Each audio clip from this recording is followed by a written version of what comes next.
ராசி லக்னக்காரங்களுக்கு எப்படி இருக்குது? குரு பார்த்துட்ருக்காருங்க. டைம் வந்து ரொம்ப சூப்பராக இருக்குது. சரிங்களா?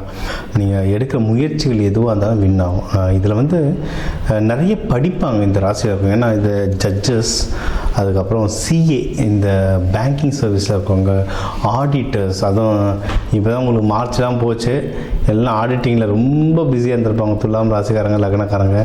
சேல்ஸில் நிறைய பேர் இருப்பாங்க. ஏன்னா முக வசீகரம், பேசுறது நல்லா பேசுவாங்க. ஸோ சேல்ஸில் இருப்பாங்க.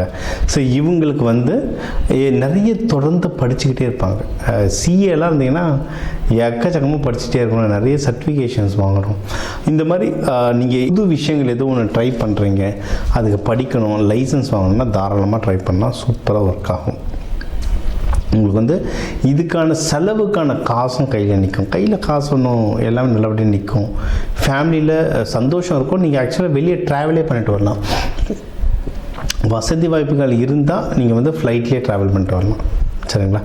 இது வந்து எப்படின்னா ரொம்ப சொகவாசிங்க, இல்லைன்னா ரொம்ப ஹைஜீன் பார்ப்பாங்க.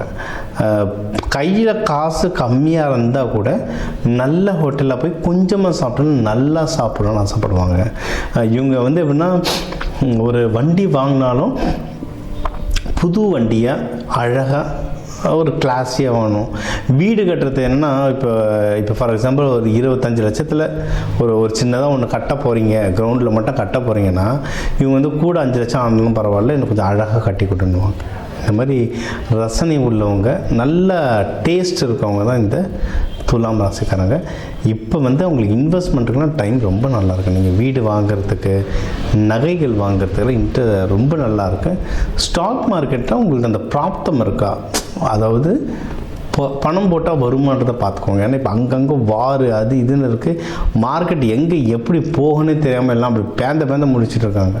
அப்படி ஓடிட்டு இருக்க நிலமை. ஸோ ஸ்டாக் மார்க்கெட் மட்டும் கொஞ்சம் பார்த்து போடுங்க. மற்றபடி ஸ்டாண்டர்டான இன்வெஸ்ட்மெண்ட் எதுவாக இருந்தாலும் அதில் நீங்கள் ஜெயிக்கிறதுக்கு வந்து அதிகமான வாய்ப்புகள் இருக்குது. நீங்கள் வந்து மெயினாக கல்யாணத்துக்கு ஏதாவது பார்க்குறீங்கன்னா கல்யாணம் நல்லபடியாக கைகூடும். யாராவது மகப்பேறு கட்ட முயற்சி பண்ணிங்கன்னா அது கண்டிப்பாக கைகூடும். என்னென்னா ஹெல்த்தை நல்லபடியாக பார்த்துக்கோங்க. ஹெல்த்து ரொம்ப முக்கியம். சரிங்களா? முக்கியமாக இந்த துலாம் ராசியில் எப்படின்னா இந்த யூரினரி இன்ஃபெக்ஷன், சுகர் வர்றது, இந்த பால் உறுப்பு சைடு ஏதாவது இன்ஃபெக்ஷன்ஸ் வர்றது, இந்த மாதிரி இருக்கும். அது எல்லாருக்குமே கிடையாது. அந்த ராசிகள் பொறுத்து அந்த காலபுருஷ தத்துவப்படி பார்க்கும்போது இவங்களுக்கு இதெல்லாம் காட்டும். நீங்கள் உடம்பை ஒழுங்காக வச்சுட்டிங்கன்னா யாருக்கும் எந்த பிரச்சனையும் வரப்போகிறது கிடையாது. சரிங்களா? இது என்னெல்லாம் பார்த்துக்கோங்க. அப்படி இருந்ததுன்னா அந்தந்த டாக்டரை பார்க்கலாம். இல்லை ஆல்டர்னேட் தெரப்பிஸ் இருக்குது, நம்மளது ஃப்ளவர் மெடிசன்ஸ் இருக்குது, சித்தா இருக்குது. பார்த்துட்டு உடம்பை ரெடி பண்ணிட்டோன்னா சூப்பர். ஸோ உடம்பை மட்டும் கொஞ்சம் நல்லா பார்த்துக்கோங்க. அடுத்து வந்து பிஸ்னஸ் அதே மாதிரி தான். நீங்கள் பண்ணுற பிஸ்னஸ் நல்லா வளரும். சரிங்களா? பிஸ்னஸ் ஏன்னா இதில் நிறைய பேர் இந்த பால் சம்மந்தமாக சில பிஸ்னஸ் பண்ணுவாங்க. அப்படி இல்லைன்னா ஃபினான்ஸ் சம்மந்தமாக பிஸ்னஸ் பண்ணலாம். துணிகள், அப்பேரல்ஸ் சம்மந்தமாக அப்படின்ற பிஸ்னஸ் பண்ணலாம். பிஸ்னஸ் நல்லா வளரும். ப்ராஃபிட்டில் கொஞ்சம் ஜாகிரதையாக இருங்க. தேவையில்லாத குழப்பங்கள் வரும்.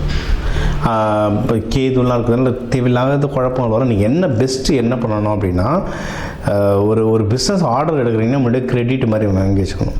இதுதான் விதியை மதியால் வெல்ற விஷயங்கள். சரிங்களா? நீங்கள் வந்து முன்னாடியே ஒரு கிரெடிட் மாதிரி வாங்கி வச்சுக்கிட்டிங்கன்னா பெருசாக நஷ்டம் வராமல் தப்பிச்சுக்கலாம். காசு வந்துச்சுன்னா சூப்பர், வரலைன்னா நஷ்டம் வராமல் தப்பிச்சுக்கலாம். இது ஒரு பெஸ்ட்டான சொல்யூஷன். இதுதான் ப்ராக்டிக்கலாக நடக்கிற பரிகாரங்கள். இதை தாண்டினா குருமார்கள் வழிபாடு ரொம்ப நல்லது. ஏன்னா இது சித்திரை மாதம் சித்ரா பௌர்ணமிலாம் குருமார்கள் வழிபாடு பண்ணுறது ரொம்ப நல்லது. நீங்கள் வந்து மீனாட்சி சுந்தரேஸ்வர் திருக்கல்யாணம் பார்க்கறது நல்லது. இந்த சித்திரையில் வர முக்கியமான வழிபாடுகள்லாம் தாராளமாக பண்ணுங்கள். அம்பாள் வழிபாடோ, லக்ஷ்மி வழிபாடோ, அதுவும் நீங்கள் சுவாதி நட்சத்திரமாலாம் இருந்தீங்கன்னா லக்ஷ்மி நரசிம்மர் வழிபாடு சூப்பராக இருக்கும். இதெல்லாம் வந்து நார்மலாக நம்ம சொல்கிற வழிபாடுகள் வந்து வெள்ளிக்கிழமை சுக்கிர ஹோரைகளில் போய் செஞ்சிங்கன்னா ரொம்ப நல்லது. சாமிக்கு வந்து இந்த பால் சம்பந்தமான நெய்வேத்தியங்கள் வைங்க. பால் சம்பந்தமான நைவேத்தியங்கள் வர மக்களுக்கும் அன்னதானம் வந்து பால் சம்பந்தமான அன்னதானங்கள்லாம் கொடுக்கக்கூடாது. ஒன்றும் வாழ்க்கையில் வந்து உங்களுக்கு சுபிக்ஷம் வந்து ஒன்றும் ரொம்ப நல்லாவே ஜாஸ்தியாக வளர்ந்துக்கிட்டே வருவாங்க. சரிங்களா? ஸோ நம்ம சொன்னது என்னென்னா, எல்லா பர்சனல் விஷயங்கள், பணம் கையில் தங்கிறது, இன்வெஸ்ட்மெண்ட், பிஸ்னஸ் க்ரோத் எல்லாமே ரொம்ப சூப்பராக இருக்குது. சரிங்களா? உங்களுக்கு தூக்கம் மட்டும் டிஸ்டர்ப் ஆச்சுன்னா சனிக்கிழமை நல்ல எண்ணெய் தேய்ச்சி குளிங்க. இல்லைன்னா தினம் தூங்கும் போது பாதத்தில் நல்லெண்ணெய் லைட்டாக தடவிட்டு, இல்லை முட்டிக்கீழே நல்லெண்ணெய் தடவிட்டு தூங்குங்க. தூக்கம்லாம் ரொம்ப நல்லாவே வரும். இந்த சித்திரை மாதம் உங்களுக்கு ஒரு அற்புதமான மாதமாக அமையும்.